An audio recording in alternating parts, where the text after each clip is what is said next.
All right, hey staff, we're gonna dive into a little bit more of the harder things when it comes to ministry. And so if you wanna flip with me to this last section, it's after the student interaction. It talks about boundaries and confidentiality and blah, blah, blah. We're gonna go to page 29. Here's the thing when it comes to interacting with students. Whether it's in a one-on-one situation or in a life group situation or any type of situation, students should know that as a trusted adult, which you are, that you are safe. You are a safe person to talk to. You are a person where they can share personal things with, and they can share anything with you.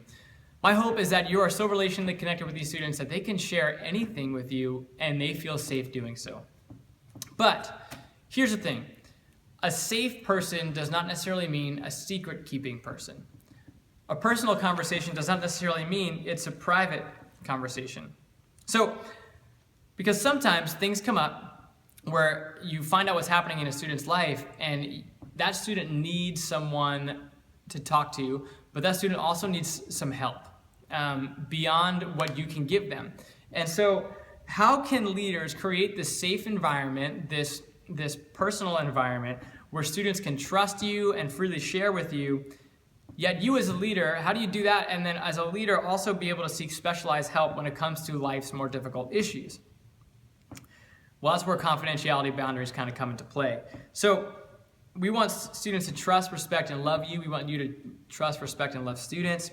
And students should know that one-on-ones and life groups and all these things are a safe place to share their life. And what is said between you two stays between you. But the thing is, even the most trustworthy environments, even the most trustworthy people, sometimes have to break the confidentiality of a student, right? So a safe environment does not necessarily mean a secret-keeping environment. Yes, things that happen in small groups stay in small group.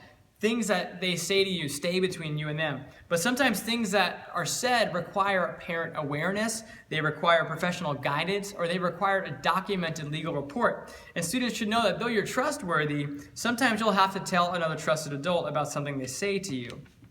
This can be really hard to do because we want students to really trust us and to love us and to come to us with things. And we don't want to burn the bridge of them continuing to talk to us by us inviting another trusted adult into the conversation when a student was just only telling you about this. But at the end of the day, our ministry is not here to give students what they want. Our ministry is here to give students what they need. And sometimes what they need is their parents to be brought into the loop on some of the harder stuff that they wouldn't tell their parents. But we as a ministry need to sometimes tell their parents. If you were a parent and someone else, heard something about your student, your student told someone else something, you'd want them to come back and tell you just so that you could love on your student that much better. Sometimes we got to do the same thing. We got to have some tough love. And so what are those situations when we need to tell another trusted adult? Generally, anytime you discover a student's mental, physical, or emotional well-being is at risk. Anytime a student's mental, emotional, or physical well-being is at risk is a time for you to tell another trusted adult exactly what's going on.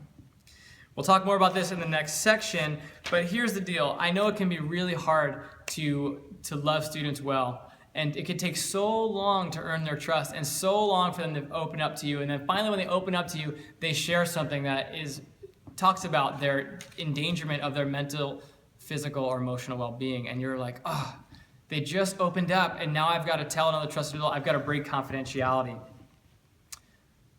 That's just the way it goes. We need to love students. We got to give them what they need, not necessarily give them what they want.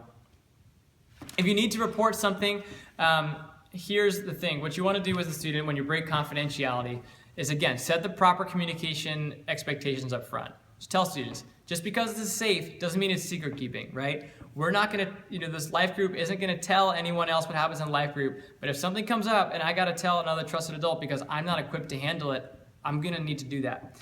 But as far as actually going through this process, after a student tells you something like that, thank them for their honesty.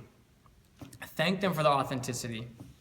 And pray with them. It takes a lot of guts to tell someone something deep and to talk about emotional, physical, mental abuse or neglect or somehow when those things aren't going well for a student. It takes a lot of guts for them to speak up and say something. So thank them for their authenticity. We value authenticity, and pray with them.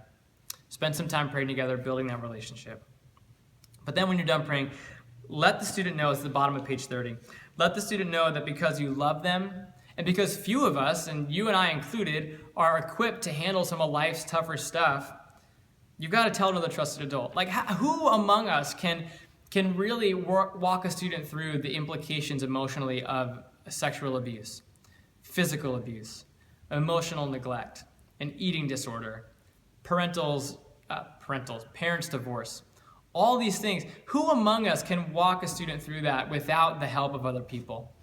And the student needs to know that you're an imperfect person too, and that you need help just like the student needs help. And so you gotta let them know, hey, I appreciate you sharing that with me, but this is something that is just too heavy for me to carry by myself and still support you. I've got to tell someone else. And who's that other trusted adult? Well, me. Shoot me a text, shoot me an email after you have the conversation and just say, hey, I need to talk to you about a conversation I had with this student. I'll get on the phone with you, we'll talk through it. And because every situation is different, every student is different, every life is different, every leader is different, every situation will be handled differently. And so I can't say exactly what will happen next in every situation, but we'll figure out how to go forward together in a really healthy way. And I'll walk through that step by step with you, just know you're not alone, even in the hardest of student things. I am here to back you up.